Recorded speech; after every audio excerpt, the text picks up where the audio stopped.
Bonjour à tous et bienvenue sur cette journée mensuelle de conférences FXCM et DailyFX. On va commencer donc cette journée par notre intervention, celle de professeurforex.com, qui va donc parler des positions des banques sur le Forex au premier semestre et aussi de leurs prévisions à fin d'année.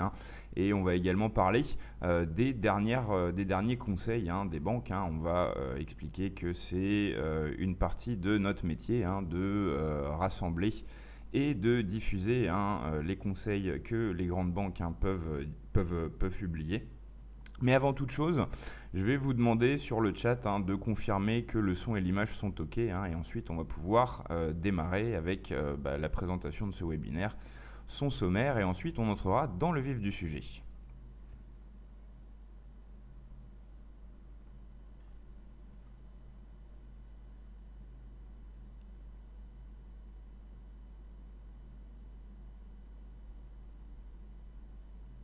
Voilà, alors avant de démarrer, OK. Alors je commence à recevoir les premières confirmations que la qualité est OK. On va donc pouvoir démarrer. Alors, professeurforex.com tient un webinaire hebdomadaire sur la salle de trading live de DailyFX. Voilà, tout le monde me répond que c'est OK. Je vous remercie à tous ceux qui ont pris le temps de me confirmer que le son et l'image sont OK. Ensuite, donc voilà. Alors, de quoi on va parler aujourd'hui? On va parler du portefeuille des banques. C'est un service édité par professeurforex.com. Professeurforex.com est un partenaire de DailyFX et de FXCM. D'ailleurs, comme je vous le disais précédemment, on intervient tous les lundis à 16 h dans la salle de trading de DailyFX. La plupart d'entre vous doivent donc être habitués au sujet du webinaire d'aujourd'hui. Pour ceux pour lesquels ce n'est pas le cas, je vais rappeler quelques principes. Donc on parle du portefeuille des banques. C'est tout d'abord un service que professeurforex.com édite et qui est offert aux clients FXCM. Notre travail dans ce cadre, c'est de rechercher, de compiler et de diffuser auprès de nos clients des positions Forex conseillées par les grandes banques. Essentiellement, c'est des positions swing et moyen terme. Alors ça peut être des positions conseillées par les grandes banques à leurs clients via les portails de recherche économique et technique des banques. Ça peut être également de la communication des banques. Parfois quand les banques prennent des positions elles-mêmes sur le Forex, elles communiquent là-dessus. Il y a différents moyens de trouver ces informations. C'est pas des informations secrètes entre guillemets, c'est-à-dire c'est pas les traders des banques qui nous appellent pour nous donner des tuyaux, c'est simplement un travail de recherche et de compilation très éclairé. On a donc 10 paires de devises dans ce portefeuille des banques et ça couvre environ 17 banques, c'est variable, parfois certaines banques ne s'expriment pas pendant plusieurs mois.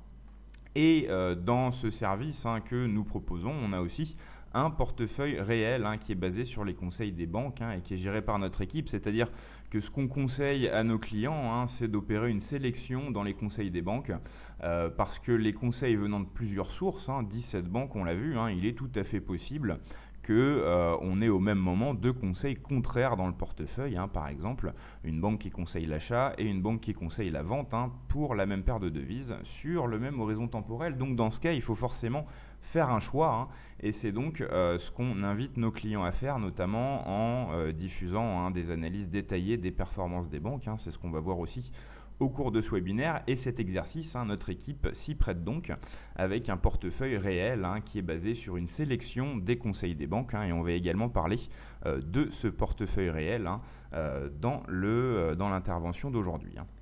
Alors justement, au sujet de l'intervention d'aujourd'hui, je vous présente le programme, le sommaire. On va d'abord analyser les performances des banques du premier semestre, voir les performances détaillées des banques, le classement des banques qui sont incluses au portefeuille des banques, leur classement par devise.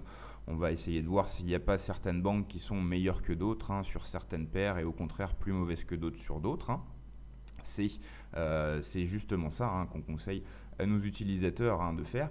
On va aussi parler du portefeuille réel. On va tout simplement vous montrer quels sont les résultats, analyser les performances détaillées de ce portefeuille réel. On va aussi, dans une troisième partie, parler des prévisions. Cette fois, on ne parle pas de conseils, on parle de prévisions des banques, les prévisions à fin d'année. quels sont les cours prévus par les principales banques pour la fin de l'année. Alors là, c'est plus facile à trouver ces informations-là. Donc on a plus de 17 banques dans cette étude qu'on va donc vous présenter aujourd'hui. J'ai quelques personnes qui me parlent de coupures. Alors les problèmes peuvent tout à fait venir d'ailleurs que de chez moi. Donc n'hésitez pas à me le signifier si vous avez effectivement des problèmes. Si ça vient de tout le monde, je pourrais éventuellement confirmer que ça vient de chez moi. Si c'est des cas isolés, c'est pas de mon côté. Ok. Donc on va pouvoir continuer. Donc voilà pour le programme du jour. Donc je vous propose d'entrer directement dans le vif du sujet et de consulter les performances des banques depuis le début de l'année 2016.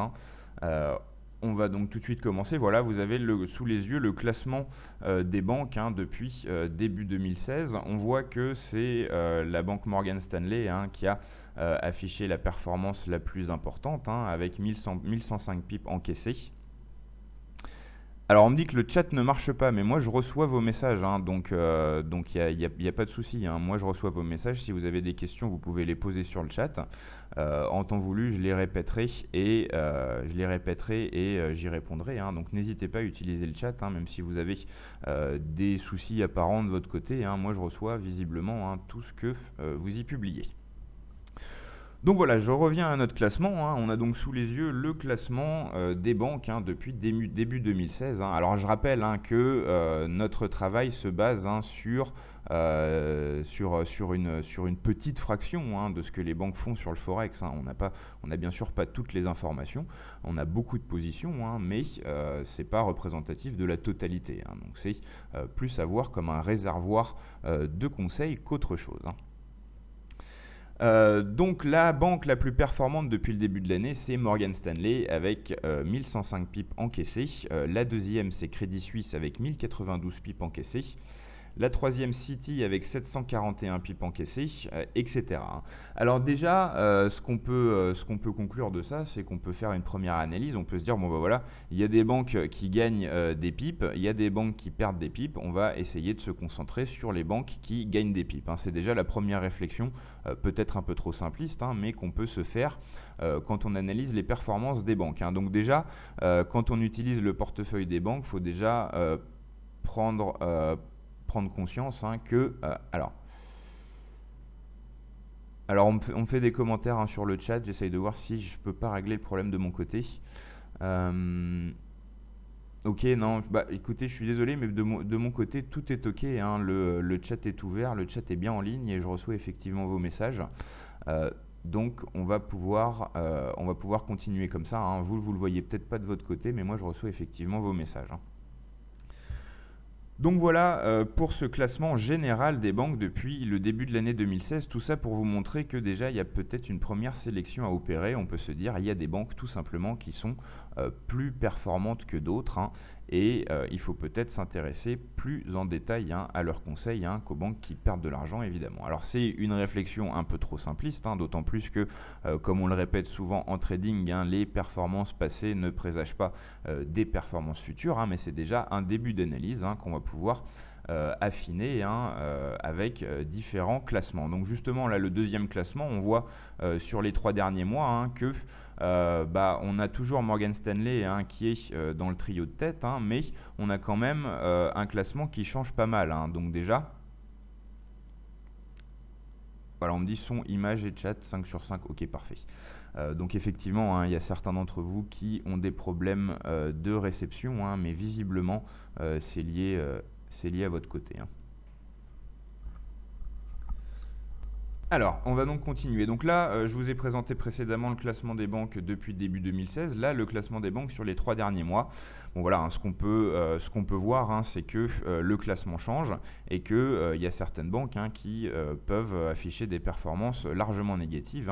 Par exemple, UOB, on voit que sur les 3 derniers mois, les conseils qu'elle a envoyés débouchent sur un bilan de moins 1425 pips. D'où l'intérêt de faire des choix dans ce portefeuille des banques, et c'est là tout l'intérêt. C'est à mi-chemin entre un service de signaux de trading et un service d'analyse, parce que les services de signaux de trading, en général, il ne faut pas trop réfléchir, il faut tout simplement recevoir les signaux et les répliquer sur son compte.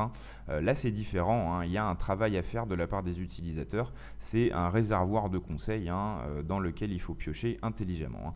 Et l'autre particularité de ces conseils des banques, c'est que tous les conseils, c'est des conseils de swing trading et de moyen terme. Il y a des positions qui sont tenues plusieurs semaines, c'est aussi quelque chose d'original dans le monde des signaux de trading. Généralement, on s'intéresse plus à de l'intraday, voire à du scalping. Voilà sur les 3 derniers mois. Maintenant, le classement sur le mois précédent. On voit que sur les 3 derniers mois, on avait au total général perdu moins 2622 pips. Sur le mois dernier, ça commence à remonter pas mal avec 594 pips d'encaissés. On a vu d'ailleurs que depuis le début de l'année 2016, il y a une performance générale du total des conseils de 310 pips. Alors on me demande l'origine de ces conseils. Est-ce que ces conseils sont destinés aux clients des banques? Oui, dans certains cas, toutes les banques ont des portails d'information et de recherche économique. Alors en général, c'est assez mal fait. En général, c'est pas des articles. En général, c'est des PDF à télécharger. C'est pas très ergonomique.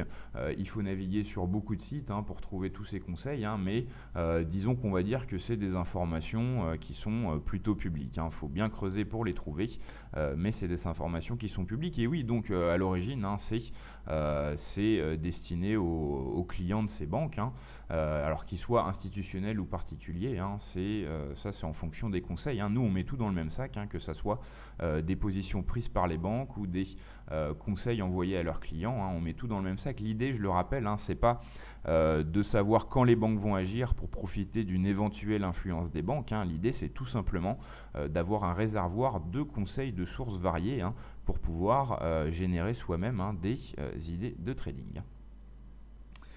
Donc voilà pour ce classement des banques. On va maintenant voir ce classement sous un autre angle. Là, on a vu le classement par banque. Maintenant, on va voir le classement des banques par devise sur les 3 paires de devises majeures. Et on voit là aussi qu'il y a pas mal de conclusions à tirer, parce que certaines banques qui étaient assez bas dans le classement général, elles peuvent se retrouver assez haut sur certaines paires de devises.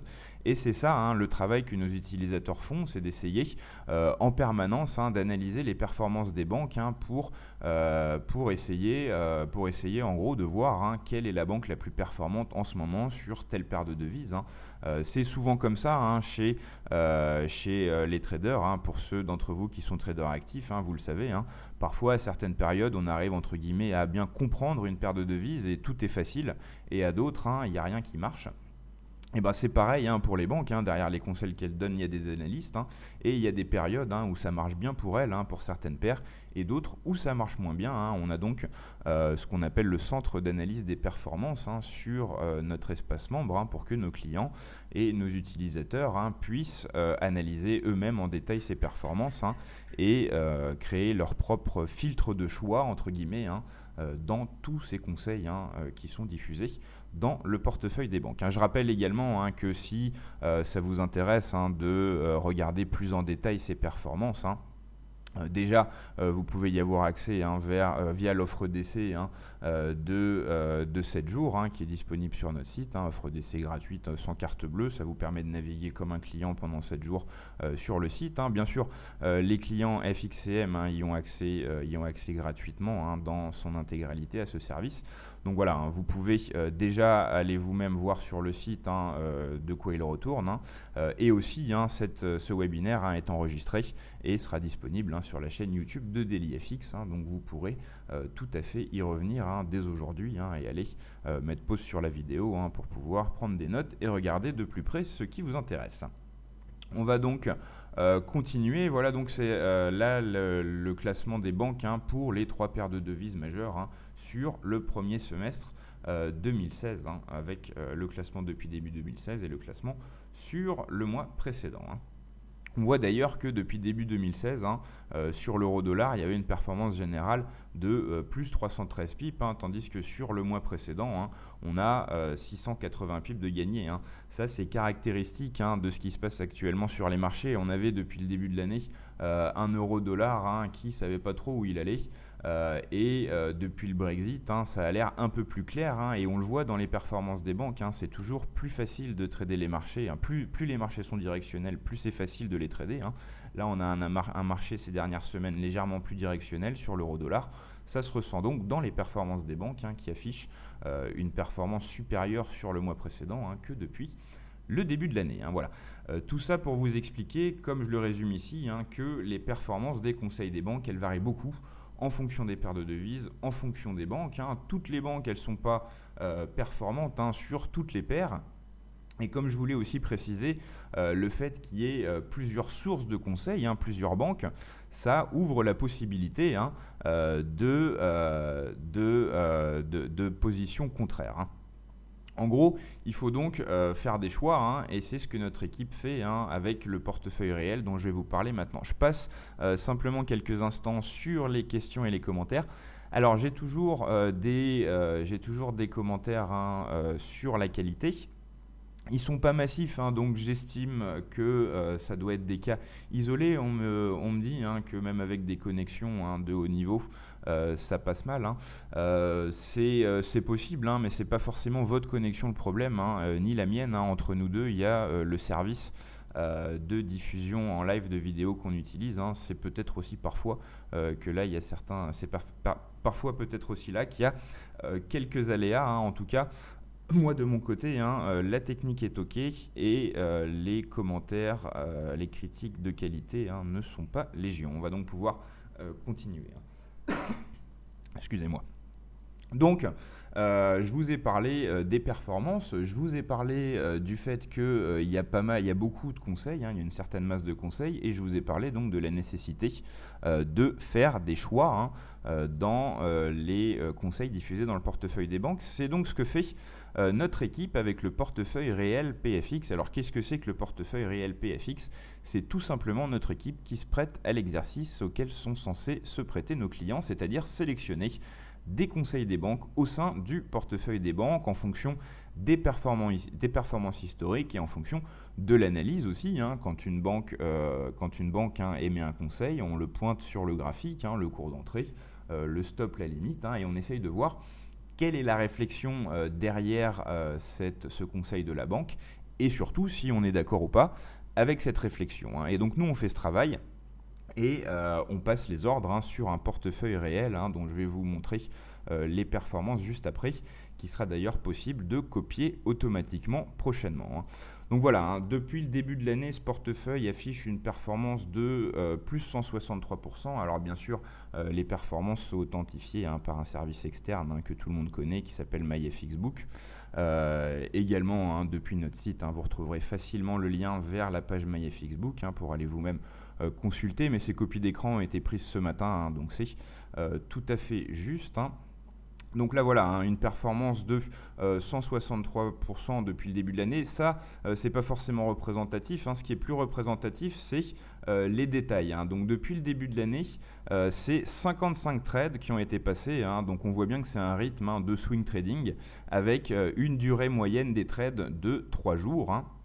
C'est typiquement les statistiques d'une stratégie de swing trading. On voit qu'il y a une profitabilité qui est à peu près à 50-50. Par contre, on voit que les gains moyens sont quasiment le double des pertes moyennes. Et vous avez ci-dessous la performance en pipe mois par mois depuis le début de l'année 2016. Donc au total, ça fait 1068 pips encaissés depuis le début de l'année 2016, là où le total du portefeuille des banques est à 310 pips. Donc voilà l'intérêt d'opérer cette sélection dans les conseils des banques.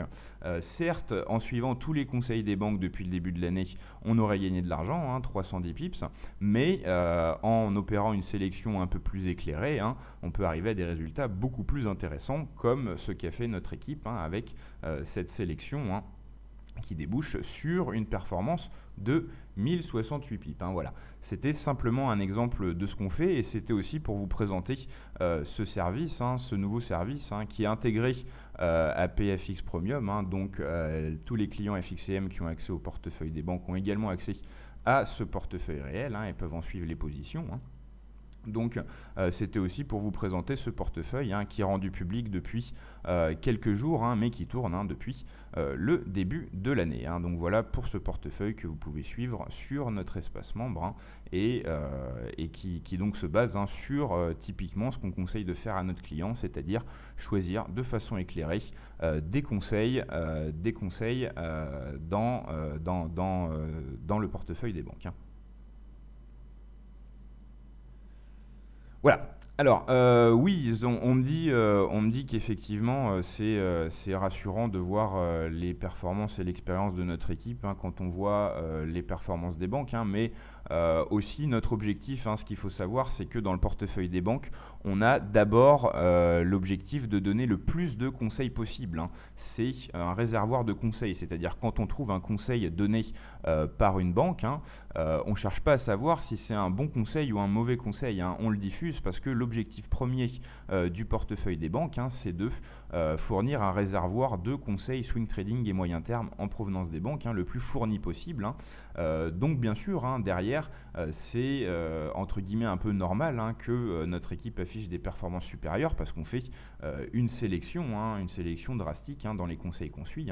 Comme vous le voyez, il n'y a que 55 trades qui ont été passés depuis les débuts de l'année. Je crois qu'on doit suivre moins de 10% des positions qui sont dans le portefeuille des banques.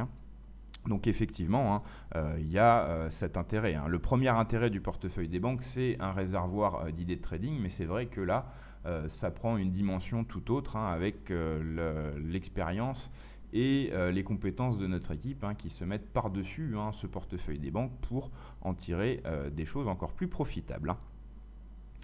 Voilà donc pour ce portefeuille des banques. Alors je rappelle encore une fois, parce que j'ai encore régulièrement des commentaires sur la qualité, la qualité que j'enregistre sera une très bonne qualité. Donc ce webinaire, vous l'avez après sa fin sur la chaîne YouTube de DailyFX. Et je rappelle également qu'il n'y a pas d'informations sensibles au temps dans ce webinaire. Donc vous avez, pour ceux qui ont vraiment une mauvaise qualité, vous ne perdrez rien à regarder l'enregistrement dans 1 heure ou 2. Voilà donc pour cette présentation du portefeuille réel. On va maintenant passer à quelque chose d'intéressant, un travail qui n'est pas intéressant. Pourquoi? Parce qu'il n'est pas diffusé sur notre espace membre. C'est un travail qu'on diffusera prochainement. C'est des recherches qu'on fait en interne. C'est tout simplement les prévisions des banques à fin 2016. Alors ça, les banques communiquent beaucoup là-dessus. Elles communiquent leurs prévisions pour chaque paire de devises, trimestre par trimestre. Ça, c'est assez facile à trouver. Et là, vous avez sous les yeux les prévisions à fin 2016, donc fin décembre 2016, de plusieurs banques. On a décidé de ne présenter que les 3 paires majeures. Ça couvre quand même la plupart de l'intérêt des traders. Donc là, vous l'avez deviné, en rouge, c'est les prévisions baissières et en vert, c'est les prévisions haussières. Il n'y a pas vraiment d'intérêt à énoncer les prévisions de façon détaillée. Vous pourrez y revenir avec la vidéo. Je vais vous présenter la deuxième partie des prévisions et on va passer tout de suite donc au tableau d'analyse de ces prévisions pour justement voir statistiquement quelles sont les prévisions du total des banques. Voilà. Donc sur euro-dollar, la prévision moyenne générale pour fin 2016, c'est 1,0854. Donc par rapport au cours actuel, c'est une baisse qui est prévue. Pour l'euro-dollar, on a 22 prévisions baissières dans ce sondage, entre guillemets, même si on est allé nous-mêmes chercher l'information. On a 22 prévisions baissières, 4 prévisions haussières seulement. La moyenne des prévisions haussières, elle se situe à 15,25. La moyenne des prévisions baissières, elle se situe à 1,0645. La prévision la plus haute, toujours pour euro-dollar, c'est 1,18 et la plus basse, c'est la parité, 1 euro pour 1 dollar. Voilà pour ces prévisions. Sur euro-dollar, sur le dollar-yen, c'est des prévisions haussières essentiellement. On voit qu'on a 18 prévisions haussières contre 7 prévisions baissières. La moyenne générale, c'est 104,65. Je rappelle qu'on parle des prévisions à fin 2016. La moyenne des prévisions haussières, c'est 107,45. La moyenne des prévisions baissières, c'est 97. Donc il y a quand même une fourchette assez importante. Également sur l'euro-dollar, comme on le voit. Et enfin, la prévision la plus haute sur le dollar yen, c'est 122. Et la plus basse, c'est 87. Vous pourrez aller retrouver facilement dans la vidéo qui est à l'origine de ces prévisions, la plus haute et la plus basse. En ce qui concerne GBP/USD, on a aussi un clivage clair entre les prévisions baissières qui sont au nombre de 20 et les prévisions haussières qui sont seulement 3, avec une moyenne des prévisions, une moyenne baissière bien sûr à 1,2766, la moyenne des prévisions baissières 1,2521 et la moyenne des prévisions haussières 1,44. Comme on le voit, il y a aussi une bonne différence entre la prévision la plus haute et la prévision la plus basse. Je vois quelques questions sur les détails des performances du portefeuille réel. Je rappelle que c'est diffusé sur MyFXBook, donc vous allez sur professeurforex.com, dans le menu vous cliquez sur PFX Premium, vous arrivez sur la page de présentation du service et vous allez pouvoir rapidement retrouver le lien vers la page MyFXBook. Donc si vous voulez aller étudier ça, y compris l'historique complet de toutes les positions qui ont été passées depuis le début de l'année, vous pouvez y aller tranquillement directement sur MyFXBook. Au moins vous serez sûr là que les performances sont authentifiées et réelles. Voilà pour ces prévisions, à fin d'année 2016. On va maintenant passer à un autre sujet. Après, on va prendre des questions, on va essayer d'ouvrir un peu la discussion, parce que c'est vrai que j'avais beaucoup d'informations à vous donner, mais finalement elles sont passées assez vite. On va peut-être revenir sur certains points. Là, ce que je vous propose de faire, c'est un exercice auquel on se prête tous les lundis. Alors on me demande le portefeuille réel et de quel capital à la base. Ça, c'est une information qu'on a décidé de ne pas diffuser. Par contre, vous avez les performances en pourcentage, et quand le portefeuille sera possible d'être suivi, d'être copié automatiquement, il y aura aussi une gestion des quantités. C'est-à-dire que vous pourrez aussi voir que notre équipe, sur certaines positions, elle y va un peu plus fort que sur d'autres. Il y a aussi ça sur quoi on joue, sur le degré de confiance dans le conseil. Certains conseils sur lesquels on va appuyer peut-être moins fort que d'autres. Tout ça, c'est appelé à se développer dans les prochaines semaines. Pour l'instant, c'est déjà possible de suivre toutes ces positions parce qu'on les diffuse à nos clients, mais ensuite on va pouvoir simplifier encore les choses et vous pourrez copier automatiquement ces signaux directement sur un compte de trading réel. Alors j'en reviens à la suite du webinaire. Je vous expliquais, pardon, alors on a glissé, voilà. Je vous expliquais qu'on va se prêter à l'exercice auquel on se prête tous les lundis après-midi. Je rappelle que professeurforex.com intervient tous les lundis à 16 h sur la salle de trading DailyFX. Et qu'est-ce qu'on fait tous les lundis? On passe en revue l'intégralité des conseils des banques qui sont disponibles dans le portefeuille, et on pointe sur les graphiques plus en détail les plus récentes positions. C'est ce que je vous propose de faire aujourd'hui. Vous voyez, on a 5 positions sous les yeux, des positions qui ont été enregistrées dans le portefeuille entre le 25 et le 28 juillet. Donc c'est des positions très récentes, et on va donc passer sur les graphiques pour chacune de ces positions et pointer les derniers conseils. Ça vous montre un peu le travail qu'on fait nous-mêmes de notre côté quand on choisit les positions, et le travail que sont censés faire nos clients, c'est-à-dire on reçoit un conseil, on le pointe, déjà on vérifie dans les performances si en ce moment la banque n'est pas particulièrement mauvaise sur cette paire de devises. Si ce n'est pas le cas, on va pointer sur les graphiques les seuils conseillés par cette banque, cours d'entrée, objectif et stop, et on va essayer de se mettre à la place de la banque et voir si ce conseil repose sur des éléments d'analyse tangibles, et si on peut être d'accord ou non avec ce conseil pour éviter de le suivre aveuglément. Alors, Comme on le voit, là, on a 5 conseils. On a un conseil vendeur de Citi sur GBP/USD. C'est intéressant en plus parce que c'est un conseil de long terme qui a été ouvert hier. Donc c'est vraiment tout frais et vraiment utilisable. Pour le dollar yen, c'est un conseil qui date du 27 juillet, un conseil vendeur de moyen terme de la part de Citi également.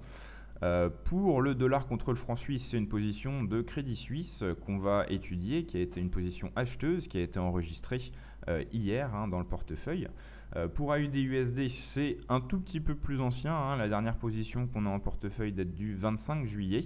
C'est une position vendeuse de Crédit Agricole. Et enfin, Citi, qui a été très actif ces derniers jours, une position acheteuse sur USD/CAD enregistrée hier. Donc là, on va maintenant passer sur la plateforme et on va pointer une par une ces positions et essayer de réfléchir à la réflexion, à l'analyse que la banque a développée pour pouvoir arriver à ce conseil.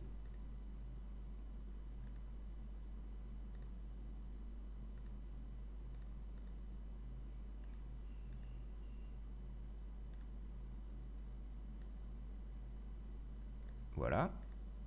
Alors, je vais prendre de mon côté les positions.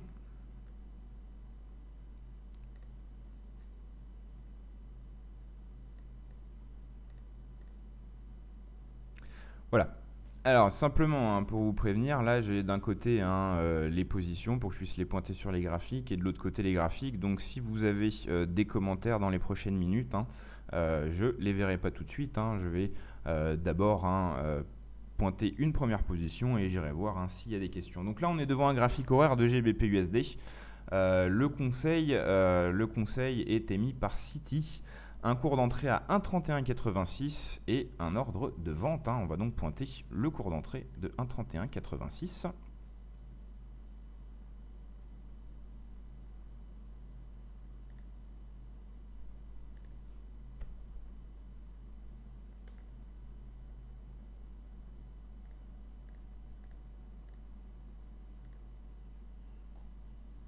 Voilà.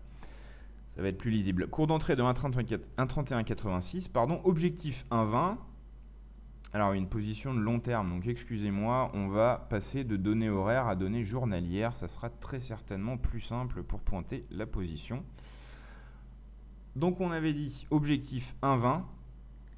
L'objectif quand même ambitieux, entre 1,3186 et 1,20, vous savez faire le calcul, il y a plus de 1000 pips, donc c'est quand même vraiment ce qu'on appelle une position, enfin c'est ce qu'on peut considérer une position qui va rester peut-être plusieurs semaines, voire plusieurs mois dans le portefeuille.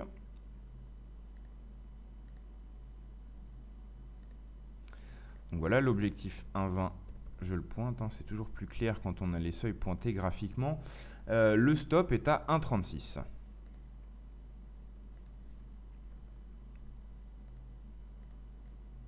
Donc alors, la première chose quand on étudie un conseil qu'on n'a pas décidé soi-même, c'est est-ce que la gestion du risque est cohérente. Là, on le voit visuellement que effectivement le stop est plus serré que l'objectif. C'est le premier filtre quand on s'intéresse au conseil des autres, c'est de voir si la gestion du risque, le premier facteur à prendre en compte pour un trader, respecte les règles élémentaires. Là, c'est le cas. On voit que le stop est pas mal plus serré que la limite.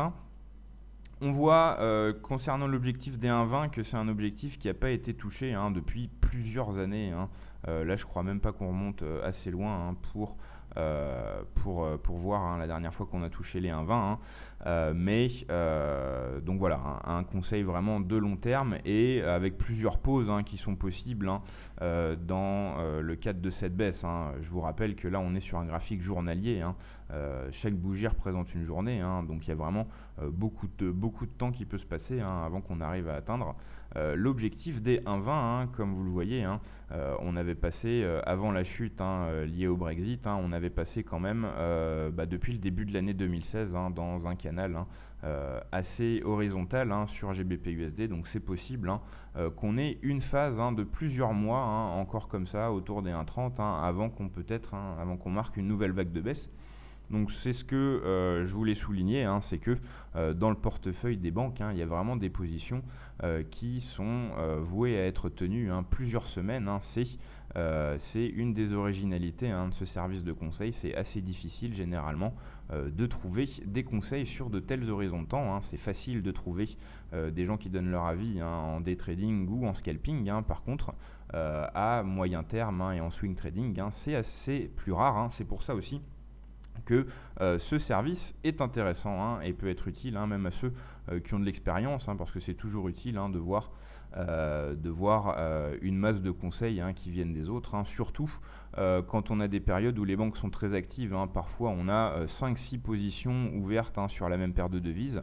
Et dans ce genre de cas, ça peut carrément nous aider à l'analyse, parce que si plusieurs banques ont le même objectif, ou si plusieurs banques sont rentrées sur le même seuil, ou si plusieurs banques ont le même stop, ça veut forcément dire quelque chose. En tout cas, ça veut dire qu'on doit s'intéresser à ce seuil et aller vérifier par nous-mêmes à quoi il correspond.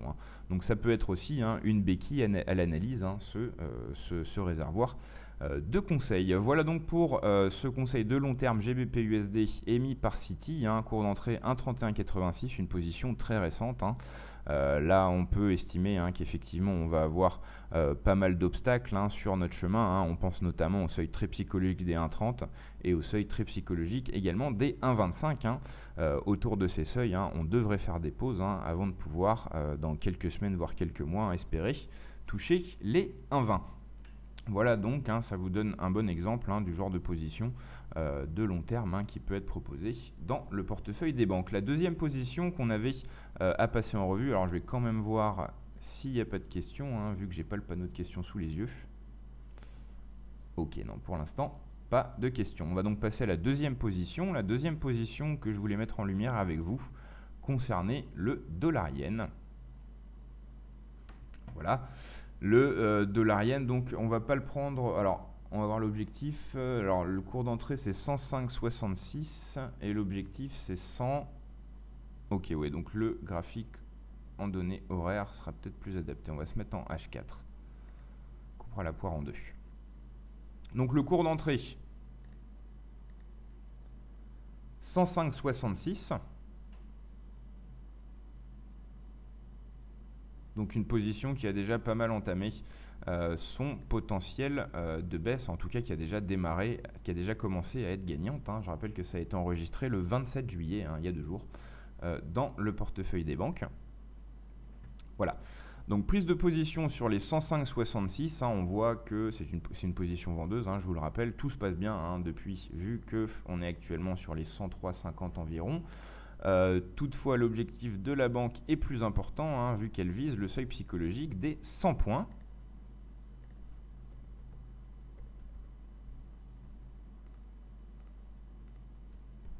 Avec un stop sur les 107,60.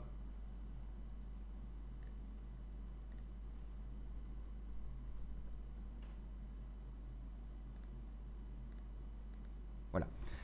Alors la réflexion sur le stop, elle est facile à trouver. On voit qu'on a un dernier sommet important qui date du 20 juillet, qui est sur les 107,48. Donc à 107,60, la banque estimera que ce nouveau sommet est vraiment excédé.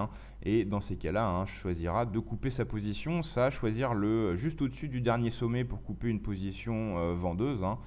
C'est une stratégie de base, mais généralement une bonne stratégie. En tout cas, on se repose sur un élément d'analyse tangible pour choisir le stop. Donc ça, c'est une bonne chose. On voit aussi sur le point d'entrée qu'on avait eu avant la prise de position, on avait marqué un support. On voit qu'on a marqué le sommet, on corrige, on marque un support sur les 105,60 environ, on remonte. La banque se rend compte que on n'arrive pas à marquer de nouveau sommet et là décide de prendre position, à la vente. Alors, pardon, excusez-moi, c'est pas là qu'elle a pris position, c'est là. Donc, déroulons la réflexion autrement. Voilà, la banque a pris position là. Elle repère le support des 105,66. Elle voit que on n'arrive pas à marquer un nouveau sommet par rapport au sommet précédent. Donc là, on a un premier indice de fin de tendance haussière. On voit ensuite que ce seuil des 105,66 est cassé, hein, qui était précédemment un support, il est cassé. On a donc là ce qu'on peut appeler un signal de baisse avancé, hein. Ensuite on baisse, hein, on va chercher des plus bas sous les plus bas précédents, hein. Je vous renvoie, hein, au principe élémentaire de la théorie de dos. Et on revient, on repart à la hausse et on retape, hein, sur l'ancien support, hein, des 105.66. C'est un scénario idéal, hein, de positionnement baissier, et c'est là justement que la banque s'est positionnée, hein. Donc après quelques frayeurs, hein, vu qu'on a quand même essayé de repasser au-dessus de ce seuil, finalement, hein, au bout de quelques heures, hein, la banque a eu raison, hein, et on voit que la position baissière se déroule comme il faut, hein. Donc là, on a vraiment de quoi valider la position. Il est peut-être maintenant malheureusement un peu trop tard pour la suivre, hein, vu la baisse récente, hein, mais là en tout cas c'est vraiment limpide, hein, la réflexion qui se cache derrière ce conseil de la banque, hein. C'est une réflexion très graphique. On voit que le stop, hein, se base sur le dernier sommet. On voit que la prise de position est tout à fait intelligente, hein, cassure de support, on attend le pullback, on prend position on prend position à la vente sur l'ancien support qui est désormais résistance. C'est vraiment comme on pourrait dire, un cas d'école, hein, que nous a déroulé la City. Donc là, hein, on est sur les 103.50, on voit qu'il y a un support potentiellement qui se dessine autour de 103, hein. D'ailleurs on le voit qu'il y avait ici, fin du mois de juin, hein, quelque chose qui s'était passé sur ce seuil des 103. Là, la banque, hein, vise les 100, qui est également un objectif très logique d'un point de vue graphique, hein. On voit que ça correspond à un plus bas important, le plus bas du début du mois de juillet, hein. Voilà, donc là, c'est vraiment une position qui est facile à expliquer, facile à argumenter et facile à valider, hein, si seulement, hein, je vous l'avais présenté au bon moment quand on l'a enregistré dans le portefeuille le 27 juillet. Voilà donc un autre bon exemple, hein, de conseil, hein, qu'on peut dénicher dans le portefeuille des banques. Alors, comme promis, je passe sur les questions entre chaque paire de devises.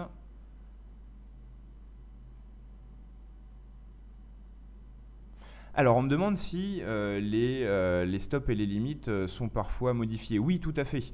Les banques envoient pas seulement des alertes, hein, pour les prises de position, hein. Vous vous doutez bien que quand une position est vouée à être tenue plusieurs semaines ou plusieurs mois, hein, ça a évidemment du sens, hein, de modifier le stop et la limite au fur et à mesure de la position. Donc oui, bien sûr, c'est quelque chose qui est très fréquent dans le portefeuille des banques, hein. C'est pour ça qu'on a un système d'alerte email, hein. On envoie entre 3 et 5 alertes de mise à jour du portefeuille des banques chaque jour à nos clients, hein, parce qu'effectivement, hein, c'est l'horizon de temps de ces conseils, hein, fait que effectivement, hein, les stops et les limites, hein, peuvent être modifiés au fur et à mesure, hein, du déroulement de la position. On va passer à la troisième paire qui nous intéressait, c'était le dollar contre le franc suisse, avec une position qui a été enregistrée dans le portefeuille hier. Cette fois, la banque qualifie cette position de court terme. Donc, on va pouvoir passer en données horaires. Et cette position était une position acheteuse. Donc, on a eu précédemment deux exemples, hein, deux bons exemples, hein, une position GBP/USD de suivi de tendance, hein, de long terme, hein. À ce stade, on peut pas en dire grand chose, hein, ça semble pas être une mauvaise idée. On a vu une position dollar-yen qui semblait être une très bonne idée, hein, de la part de Citi, et là on va voir une position dollar contre le franc suisse, hein, qui s'est révélée être une mauvaise idée, une très mauvaise idée, hein, peu de temps après le passage de la position. Le cours d'entrée c'était 98,25, la banque coupable entre guillemets, hein, c'est le Crédit Suisse. 98,25. Voilà.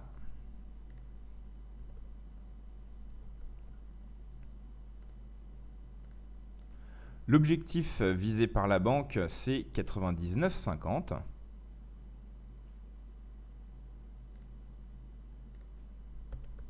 On peut voir tout de suite qu'elle vise les derniers sommets, hein. Il n'y a pas à chercher plus loin. C'est ça qui doit être derrière sa réflexion.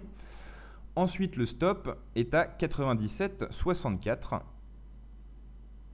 Et ça a été frôlé de près, hein, très récemment.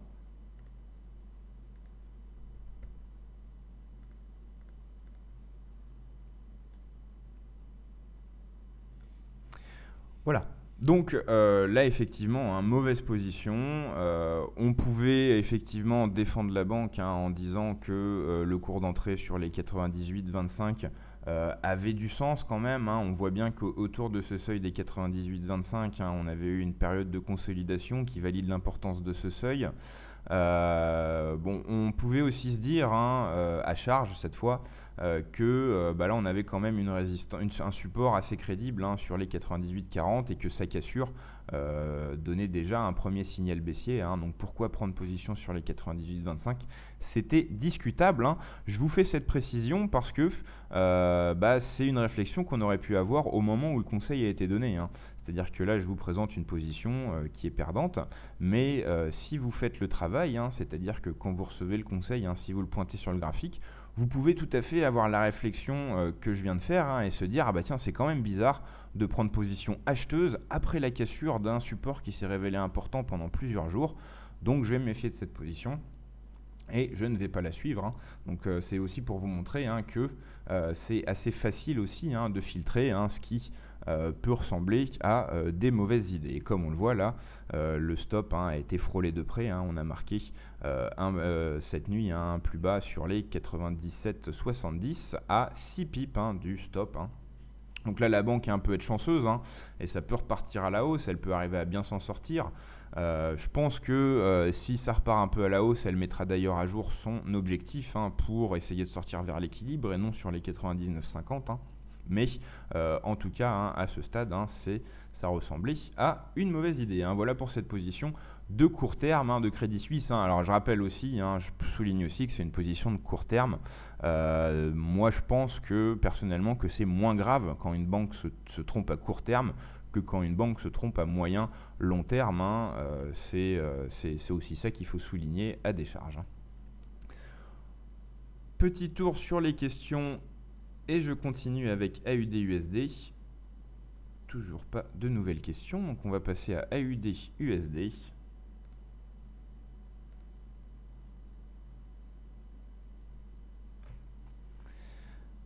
C'est une position qualifiée de moyen terme par la banque qui en a parlé. C'est le Crédit Agricole. Position qui date du 25 juillet. Un ordre de vente à 74,82.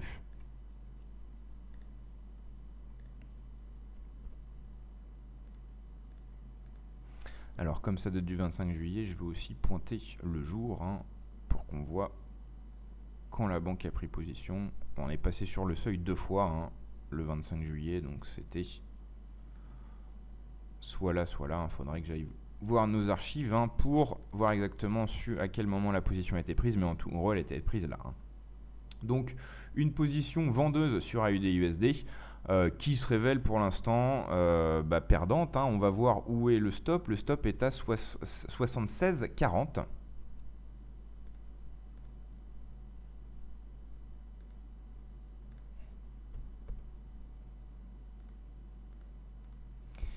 Et l'objectif est à 72,40.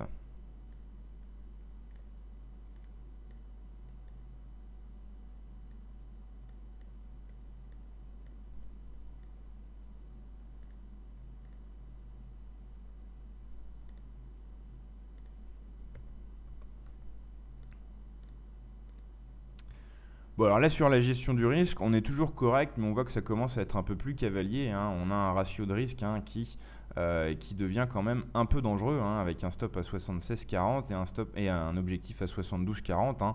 On le voit visuellement, il n'y a pas besoin de sortir la calculette. On voit que la différence entre le stop et la limite par rapport au cours actuel n'est pas si flagrante que ça. Donc déjà, première petite alerte. Ce qu'on voit par contre, ce qui nous protège, c'est qu'on voit que là on marque clairement une résistance sur les 75,50. Donc là on a quand même ce seuil qui plaide toujours en faveur de la baisse sur AUD-USD. Bon, ça c'est un peu mon avis personnel, mais c'est vrai que là pour l'instant, pour ceux qui auraient suivi la position, il n'y a pas trop à s'inquiéter. On est protégé par, même si on est en perte latente, on est protégé pour l'instant par la résistance des 75,50. C'est vrai qu'il faudra s'inquiéter davantage si on passe au-dessus. Mais pour l'instant, c'est une position qui peut toujours se révéler gagnante.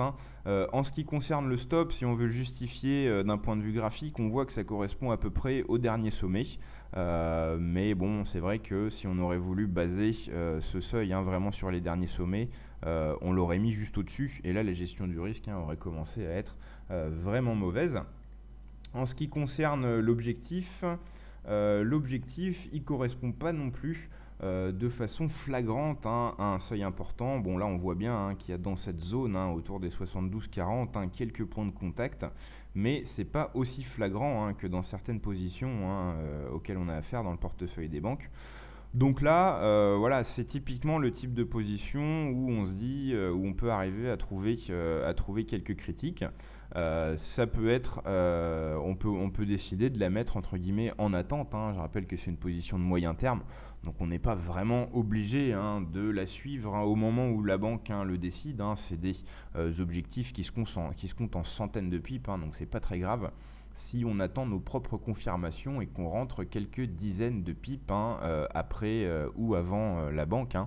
Donc c'est toujours un conseil qui peut être intéressant.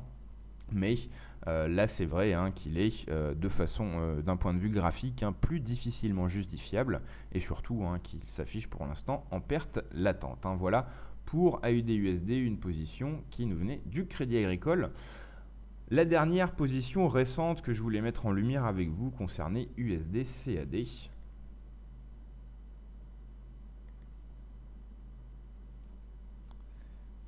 On est sur du moyen terme. La banque c'est Citi, le cours d'entrée c'est 1,3145 et le sens c'est acheteur.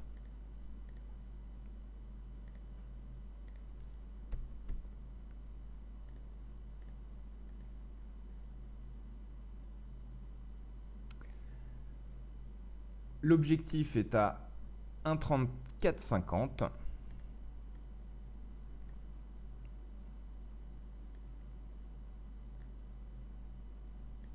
On va peut-être passer en données H4.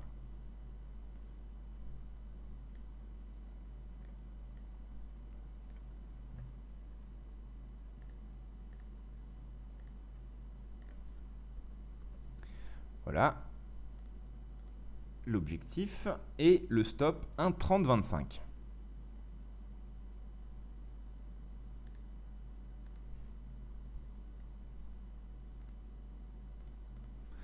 Voilà. Donc voilà, moi personnellement je suis plus à l'aise quand je vois un stop qui ressemble à ça que précédemment.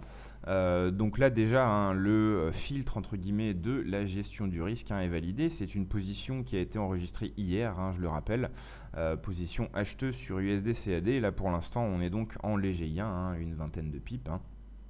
Pour l'instant, ça ne veut pas dire grand chose. Alors on va s'intéresser au stop. Le stop, effectivement, il correspond à plusieurs points importants dans l'actualité récente, ici notamment, et puis surtout ici, plus récemment et plus précisément, ce seuil des 1,3025. Donc un stop qui se justifie d'un point de vue graphique. Et aussi, on peut considérer que si on retourne dans les 1,3025, là on voit que on avait une évolution plus ou moins en range sur une dizaine de jours. On voit qu'on est difficilement sorti par le haut du range. On prend appui là sur l'ancienne borne haute du range. Si on retourne sur les 1,3025, on pourra considérer qu'on est revenu dans le range. Donc ça fait une raison de sortir de la position. Donc en plus de l'importance du seuil, du point de vue des points de contact, il y a l'importance du seuil vis-à-vis du range. C'est vrai que si on retourne sur les 1,3025, on pourra parler de retour dans le range, et dans ces cas-là, la position acheteuse ne se justifiera plus. Donc là, moi j'aurais tendance à valider le stop. En ce qui concerne l'objectif, 1,3450, on va reculer un peu pour voir. Donc là, ça correspond pas à grand chose d'un point de vue graphique. Ça correspond assez précisément au sommet du 29 septembre 2015. Mais bon, ça c'est peut-être un hasard, vu qu'on est remonté quand même pas mal loin. Donc là voilà l'objectif plus difficile à trouver. La justification graphique, mais en tout cas pour l'instant on est sur une position gagnante, et comme je vous l'ai dit, d'après moi, la réflexion globale, la stratégie globale que déroule la banque, c'est une sortie par le haut du range. On voit qu'on reprend appui sur l'ancienne borne haute du range, donc ça peut se justifier comme ça. Alors, je vais maintenant passer sur les questions. Alors, on me demande s'il n'y a pas de recommandations sur des actifs autres que les devises. Si les banques s'expriment sur plusieurs actifs, simplement nous, on est plutôt spécialisé sur le Forex, donc c'est surtout à ça qu'on s'intéresse. Et il arrive malheureusement que les banques soient assez compartimentées dans leur service d'analyse et que les analyses et les conseils Forex ne viennent pas des mêmes services que des analyses pour indices ou pour actions. Donc du coup, c'est pas les mêmes sources et ça serait un travail totalement différent pour nous de collecter des conseils de banque sur des indices ou carrément des titres. Donc c'est pour ça qu'on se spécialise sur le Forex. De toute façon, c'est notre expertise de base, le Forex. Donc on se cantonne à ça également sur les portefeuilles, sur le portefeuille des banques. Elle donne alors on me repose la question, si on me demande si les banques donnent des informations sur les actions, ou si vous les cherchez, vous trouverez des banques s'exprimer sur les actions et les indices, mais je le répète, c'est parfois des services différents de ceux qui émettent les conseils de Forex. Donc du coup, nous, notre travail, c'est dans le portefeuille des banques. Alors dans la première partie, c'est un travail de collecte. C'est ça qui est le plus difficile dans notre travail. C'est peut-être pas un travail très glorieux, mais il faut le faire et c'est assez difficile. C'est le collecte de conseils, cette centralisation de tous les conseils. Donc ça, c'est vraiment le travail le plus difficile, et s'ouvrir à d'autres actifs, ça serait pas réaliste. Et donc le second travail ensuite de notre équipe, c'est bien sûr de travailler sur ces conseils pour en tirer entre guillemets la quintessence. Voilà. Mais sinon, nous, on s'occupe pas de ça, mais c'est vrai que je pense que c'est possible de trouver le même genre d'informations pour les actions. Mais par contre, vous trouverez certainement pas de service comme le nôtre qui rassemble et compile des positions conseillées par les banques sur les actions. On me demande si ces informations fournies par les banques sont fiables. Oui, c'est tout à fait fiable. C'est des banques, c'est des conseils tout simplement. Donc il n'y a pas à se méfier de savoir si c'est fiable ou pas. Je vous le rappelle, c'est pas des informations secrètes sur ce que font les banques pour leur propre compte sur le Forex. Le but, c'est pas de se dire on a telle banque qui va intervenir sur tel seuil, donc ça va faire bouger les cours. Le but, c'est simplement d'avoir un réservoir de conseils, peu importe que ça soit des banques. Donc, bien sûr, c'est intéressant parce qu'elles ont quand même une expertise dans la matière, mais si vous voulez, on pourrait très bien imaginer le même type de service avec une équipe de 30 traders indépendants qui donnent chacun leur avis sur des paires de devises. Le principe, c'est plus ça. Il faut surtout pas se dire telle banque a conseillé l'achat sur tel seuil, donc elle va se positionner à tel seuil, donc ça va faire bouger les cours. C'est surtout pas l'utilisation qu'il faut faire du portefeuille des banques. Le portefeuille des banques, son avantage, c'est que c'est un réservoir de conseils swing et moyen terme. C'est difficile de trouver des conseils swing et moyen terme, donc on se tourne vers les banques pour avoir ce réservoir. Et derrière, on a un travail d'analyse statistique et technique et tout simplement d'analyse des marchés à faire pour valider ces conseils et les passer sur notre portefeuille réel. Donc voilà, je tiens vraiment à préciser ça, c'est pas des informations secrètes de salles de marché, c'est tout simplement des informations qu'on glane sur Internet de façon plus ou moins publique.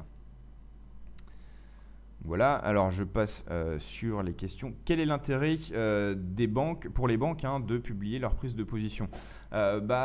Déjà, toutes les banques ont des services de recherche économique, ça fait partie de leur communication. On n'est pas une banque sérieuse si on n'a pas un service de recherche économique, et on n'est pas un chercheur sérieux si on n'a pas de publication.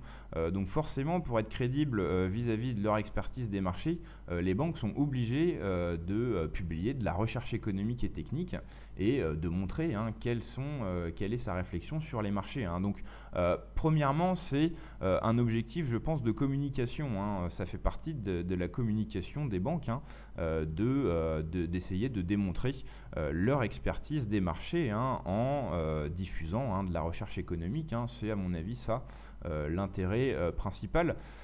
C'est aussi peut-être tout simplement parfois des services qui sont destinés à leurs clients, c'est-à-dire qu'une banque, pour fidéliser ses clients, elle peut lui envoyer des conseils, forcément si ces conseils sont gagnants, le client va être content et continuer à travailler avec cette banque. Donc on peut imaginer plusieurs raisons pour les banques de diffuser ces conseils, mais encore une fois, je rappelle, l'intérêt c'est pas d'essayer de s'engager dans une analyse de potentiel complot des banques sur le Forex. L'idée c'est tout simplement d'avoir un réservoir d'idées de trading et on va opérer notre propre analyse par-dessus ces conseils des banques pour pouvoir les valider ou non.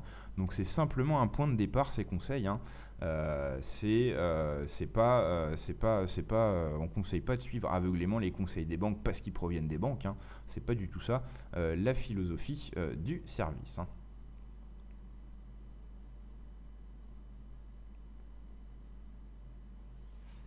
Alors, comment s'est passé le crash de la devise CHF en 2006 par rapport au Conseil des banques en 2006 alors, je ne sais pas de quoi vous parlez en janvier 2006. Là, faudrait que je remonte plus précisément. En 2006, de toute façon, le service du Conseil des banques n'existait pas. Professeurforex.com n'existait même pas. Donc là, je ne peux pas vous dire ce qui s'est passé.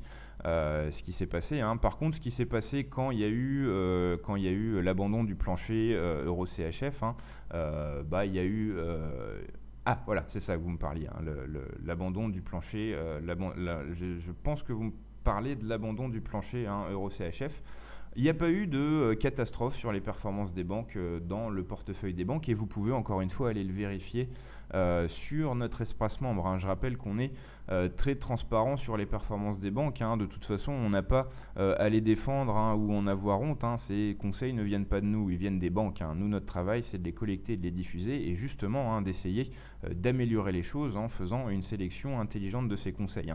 Donc, avec des offres d'essai ou en contactant notre service de support, vous pouvez tout à fait avoir accès au tableur Excel détaillé de notre suivi interne des performances des banques et aller fouiller exactement quelle a été la performance des banques pendant l'abandon du plancher Euro CHF. Je tiens aussi à noter que Euro CHF, c'est pas une paire pour laquelle on a beaucoup de positions dans le portefeuille. On était exposé à l'abandon du plancher de la BNS via USD CHF, mais la première paire concernée avait pas de position en cours dans le portefeuille. Donc voilà.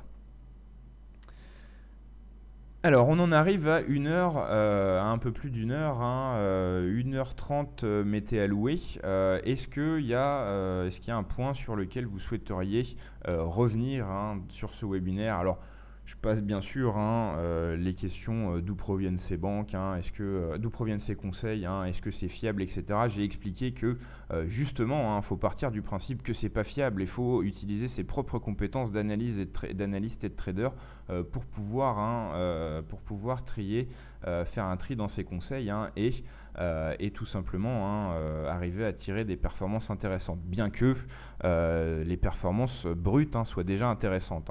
On en a parlé dans d'autres webinaires, mais en 2015, c'est 15 000 pips, un peu plus de 15 000 pips au total qui ont été encaissés sur le total de toutes les positions du portefeuille. Bon, là en 2016, c'est moins reluisant.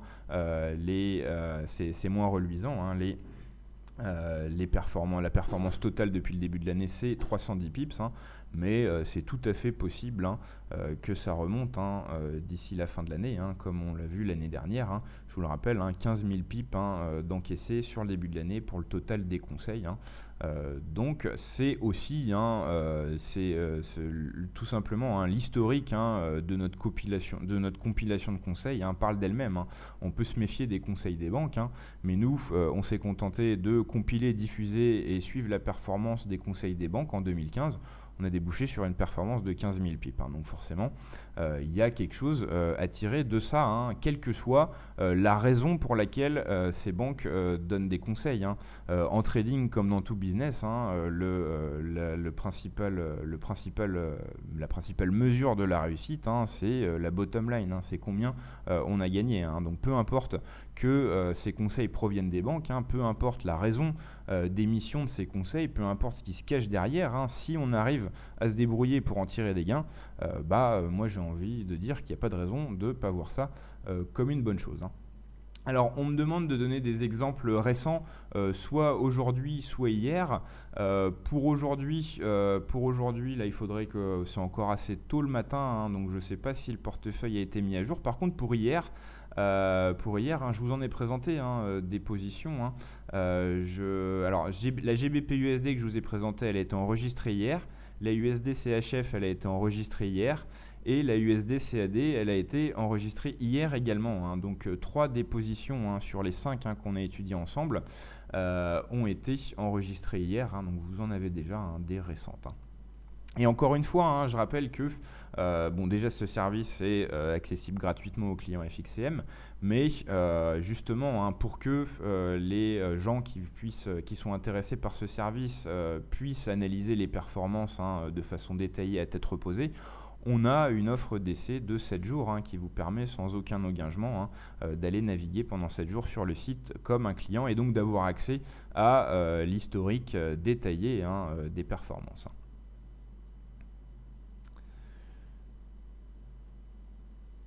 Alors là j'arrive à court de vos questions, je suis en train de naviguer sur vos questions. Alors, les banques donnent l'information de clôture de leur position ou d'invalidation, on me demande. Oui, bien sûr. Alors les banques, à la base, on entre rarement un conseil dans le portefeuille quand il n'y a pas seuil d'entrée, bien sûr, et puis stop et limite.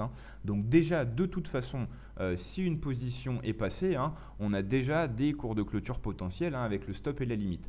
Ensuite, pour les positions qui sont tenues un certain temps, effectivement, les banques mettent à jour les clôtures de position. Et nous, à chaque fois qu'on met à jour le portefeuille des banques, on envoie des alertes email à nos clients. Et j'ajoute par-dessus ça que la quasi-totalité des positions qui entrent dans le portefeuille des banques ont été précédemment des ordres limites en attente. C'est-à-dire qu'aujourd'hui, je vous ai présenté des positions ouvertes dans le portefeuille des banques, mais on a ce portefeuille des banques qui est composé de 2 tableaux. D'un côté, les positions ouvertes et de l'autre côté, les positions en attente. La plupart des positions, c'est avant des ordres limites. Donc on sait à quel seuil la banque a prévu d'entrer. Donc vous pouvez très bien vous-même, pour suivre les conseils, enregistrer sur votre plateforme de trading l'ordre limite, et vous aurez en gros même pas besoin d'être prévenu de son déclenchement, vu que le seuil de déclenchement est prévu à l'avance. Vous avez juste à être à l'écoute des mises à jour du portefeuille des banques pour savoir quand les banques changent leur stop et leur limite. Mais théoriquement, si vous suivez une des positions des banques, vous avez déjà le stop ou la limite au moment où vous passez la position, et ensuite vous avez qu'à le mettre à jour en fonction des mises à jour de la banque. Donc en gros, vous n'avez même pas à être prévenu. Si vous suivez ces conseils, vous le voyez directement sur votre compte de trading, et vous pouvez bien sûr le vérifier sur votre espace membre portefeuille des banques PFX Premium. On me demande pourquoi les banques ne jouent pas sur le DAX. Si, elles jouent sûrement sur le DAX. Alors jouer, c'est un terme déjà que je valide pas trop en termes de trading. On joue pas, on travaille sur le Forex. Permettez-moi, sur les marchés, permettez-moi l'expression. Donc il y a toujours un côté casino quand on dit jouer.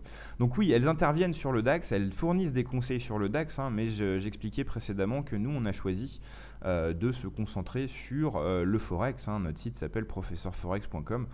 Il y a une certaine logique à se concentrer sur le Forex, et surtout j'expliquais que les sources sont parfois différentes en fonction que ce soit pour le Forex ou alors pour les indices et les actions. Donc du coup, ça serait double travail pour nous pour pas avoir beaucoup plus de conseils de s'ouvrir aux indices. Alors on me redemande si les banques bougent leur stop. Oui, parfois, et et en général elles le bougent pas 2 pips avant le stop, hein. Elles le bougent des dizaines de pips avant le stop, hein. Je rappelle qu'on parle de conseils de swing trading et de moyen terme, hein. Il y a rarement des choses pressées sur le portefeuille des banques, hein.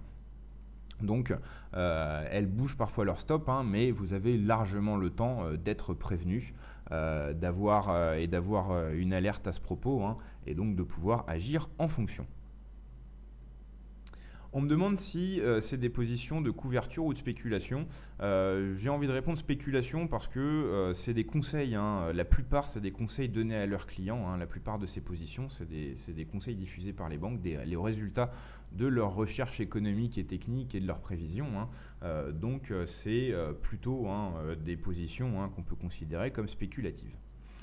Et on me demande si les banques, hein, bougent parfois leur stop à zéro. Oui, c'est possible, hein, si elles prennent une position, que ça se révèle être une mauvaise idée, qu'elles ont une frayeur, hein, avec un stop qui est frôlé et qu'ensuite ça remonte, hein, elles peuvent décider de sortir à l'équilibre, hein, et de passer à autre chose, hein, plutôt que de persister, hein. Donc oui, ça arrive tout à fait, hein, que des banques, hein, conseillent de sortir à l'équilibre après s'être trompé et après avoir frôlé un stop, hein, tout simplement.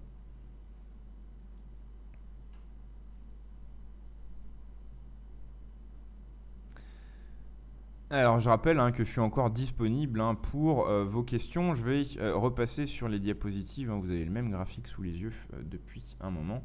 Je profite, hein, en attendant de voir si vous avez d'autres questions, de vous rappeler, hein, bon, ça je l'ai dit plusieurs fois, hein, que vous pouvez tester ce service gratuitement pendant 7 jours, hein.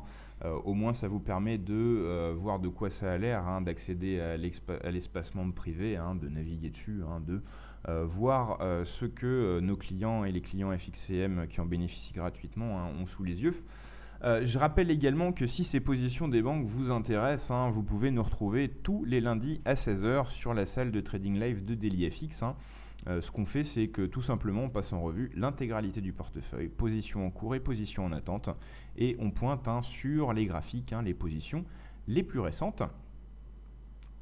Alors, j'ai des questions qui arrivent. Est-ce que les grandes banques chinoises fournissent aussi ces informations? On a quelques banques chinoises, notamment UOB. On l'avait mise en lumière, hein, comme une des banques, hein, les moins performantes, hein, sur le mois dernier. Donc peut-être pas très intéressant, mais oui, on a des banques chinoises, des banques japonaises, des banques du Pacifique, des banques américaines, des banques européennes, hein, à peu près toute la planète est représentée, hein. Et la banque chinoise, hein, je ne sais pas si je l'ai précisé, c'est UOB, hein, la banque chinoise UOB, qui envoie le plus de conseils. C'est d'ailleurs une banque, hein, qui est plutôt spécialisée dans les conseils de court terme, hein, c'est-à-dire les positions, hein, les positions qui sont tenues sur quelques jours, hein. Donc c'est aussi, hein, ça explique aussi, hein, que ces performances soient très volatiles, hein, puisque elles travaillent sur le court terme, hein. C'est quand même quelque chose de plus risqué, hein.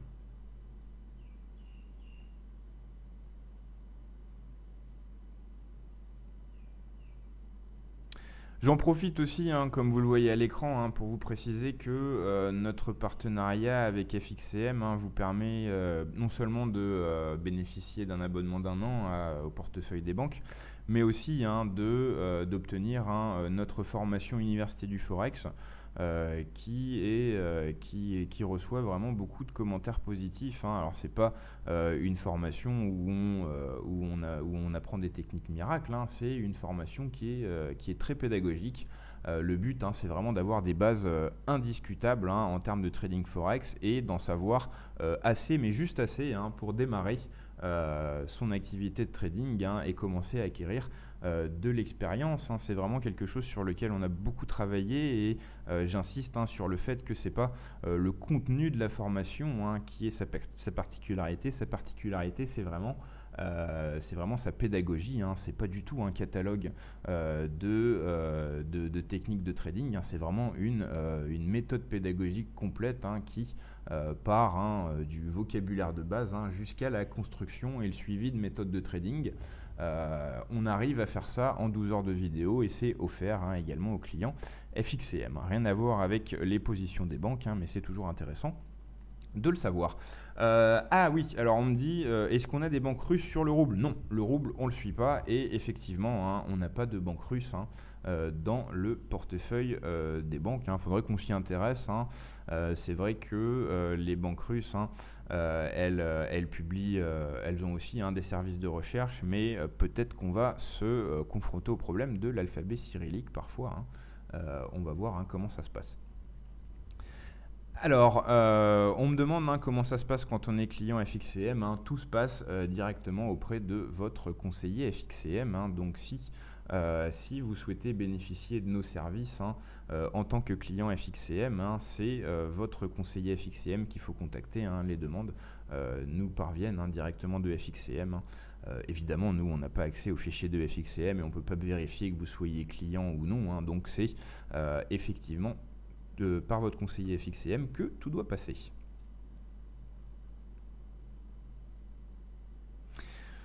Voilà, alors je pense avoir épuisé le stock de questions. Hein. Vous allez donc avoir un petit break hein, de 15 minutes avant la prochaine intervention hein, de cette journée exceptionnelle de conférence DailyFX. Hein. Donc je vous invite à venir consulter ça hein, à 10h30. Hein. Vous avez la prochaine intervention. Alors excusez-moi une seconde.